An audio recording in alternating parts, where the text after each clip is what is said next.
Hello everyone. तो आज फिर से हम लोग स्टार्ट करते हैं अपना सेकेंड पार्ट सोल्यूशन चैप्टर के। जो प्रीवियस ईयर क्वेश्चन कर रहे थे नीट के, तो कुछ और अच्छे क्वेश्चंस करेंगे। आप तो स्क्रीन पे क्वेश्चन मैं दे रहा हूं, ठीक है, ध्यान दें। यहाँ पर इस क्वेश्चन में उन्होंने बोला है which one of the following is incorrect for ideal solution, ठीक है।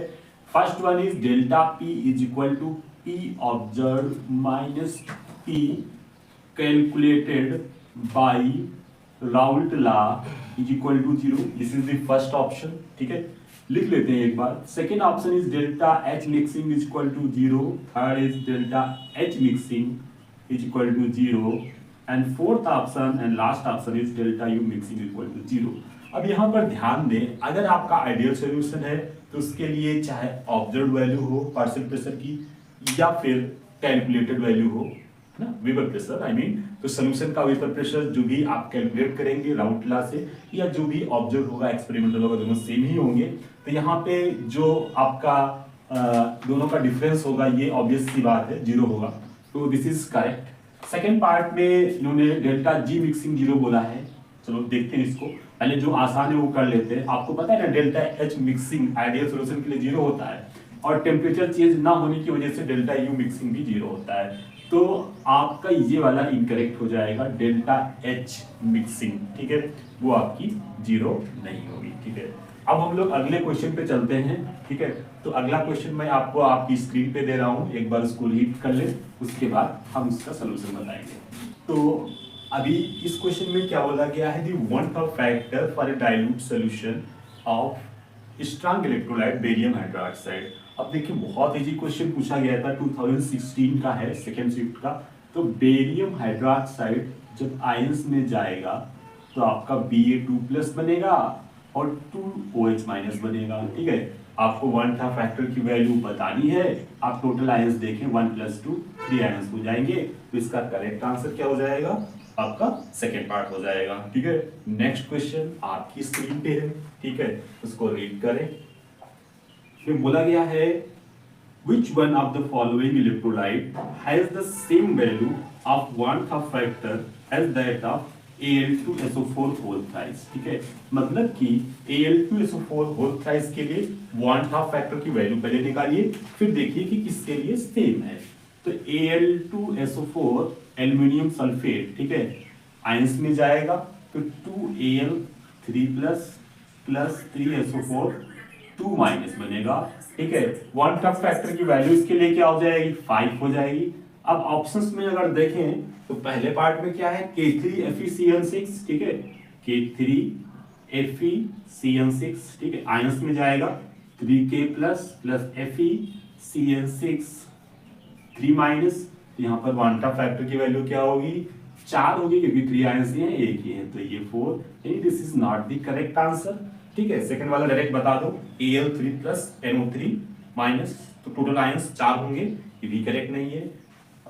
थर्ड ऑप्शन आप चेक कर सकते हैं, है ना, जिसमें आपकी 5 वैल्यू आ जाएगी, तो this is the correct, 4K+ + FeCN6 4-, ठीक है। तो ये टोटल 5 आयंस हो गए, 4 ये और 1 ये, ठीक है। तो this is the correct answer, third is the correct answer, ठीक है। अगला क्वेश्चन आपकी स्क्रीन पे मैं दे रहा हूं, ठीक है। 2015 में पूछा गया नीट का सवाल है, which one is not equal to 0 for an ideal solution, ठीक है। तो आई थिंक ये क्वेश्चन तो आप कर सकते हैं, ठीक है। इस तरह का क्वेश्चन आई थिंक पहले भी आया हुआ है, ठीक है। तो यहाँ पर देखें, डेल्टा जो आपको पहले पता हुआ करे उसको आप एक बार के लिए देख लिया करें। तो जैसे आपको बताया जाता है आइडियल सोल्यूशन के लिए डेल्टा एच मिक्सिंग ये 0 होगी, ठीक है, और डेल्टा वी मिक्सिंग ये भी 0 होगी। तो यहाँ पे आपका सेकेंड पार्ट और फोर्थ पार्ट तो 0 होगा, तो वो आंसर हो नहीं सकते हैं, ठीक है। अब डेल्टा पी यानी P observe minus P calculated, तो ये वैल्यू भी 0 होगी, अभी हमने किया था, तो ये भी आंसर नहीं होगा। तो डेल्टा एस मिक्सिंग ऑब्वियस सी बात है 0 हो जाएगा। तो I think this is very clear, ठीक है। अब अगला क्वेश्चन मैं आपकी स्क्रीन पे दे रहा हूं, इसको आप रीड करें, ठीक है। बोल रहा है the boiling point of 0.2 mole पर kg solution of X in water is greater than equimolar solution of Y in water. ठीक है, तो आपको ऑप्शंस करेक्ट बता दें इसमें। तो एक अच्छा क्वेश्चन है, 2015 का ही है। ठीक है, क्या बोला है एक बार समझे ध्यान से कि बॉइलिंग पॉइंट कोई सोल्यूशन है एक्स का। ठीक है, इसका बॉइलिंग पॉइंट क्या है, पॉइंट मतलब कि 0.2 मोल पर केजी इसकी मोलालिटी दी हुई है। ठीक है, और इसका इक्विमोलर सोल्यूशन वाई में है। ठीक है, तो बॉइलिंग पॉइंट आपको बोला गया है कि ज्यादा है। ठीक है, boiling point of this solution is greater than equimolar solution, है ना, कोई दूसरा सोल्यूशन है, मोल पर केजी कर दे, ये भी मोल पर केजी कर दे, मोलालिटी सेम है, इसका बॉइलिंग पॉइंट ज्यादा है। ठीक है, इतना तो समझ गए होंगे। ठीक है, which one of the following statements true. ठीक है, तो यहाँ पे आपको पता है delta T B equal to क्या होता है, I into K B into M. ठीक है, ये कांस्टेंट होगा। ठीक है, सॉल्यूशन सॉल्वेंट पे डिपेंड करता है, मोलालिटी तो सेम ही है, तो ये आई की वैल्यू पे डिपेंड करेगा 1/2 फैक्टर पे।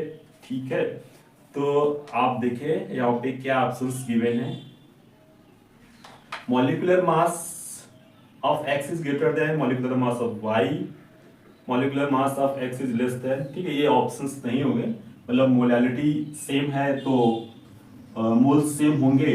ठीक है, और थोड़ा आगे रीड करते हैं इसको, तो y इज अंडरगोइंग डिसोसिएशन, यहाँ पे ऑप्शन हो सकता है क्योंकि मैंने बोला ना ये i की वैल्यू पे डिपेंड करेगा।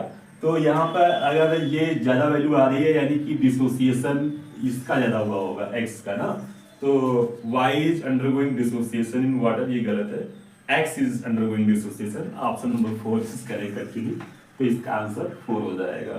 तो आई थिंक ये कुछ इजी क्वेश्चन थे और आपने इनको सॉल्व कर लिया होगा। ठीक है, तो मिलते हैं अगले वीडियोस में, और आप लोग जो भी प्रीवियस ईयर क्वेश्चन अभी रिमेनिंग है उनको करिए, अगर कोई डाउट है तो आप कमेंट कर सकते हैं।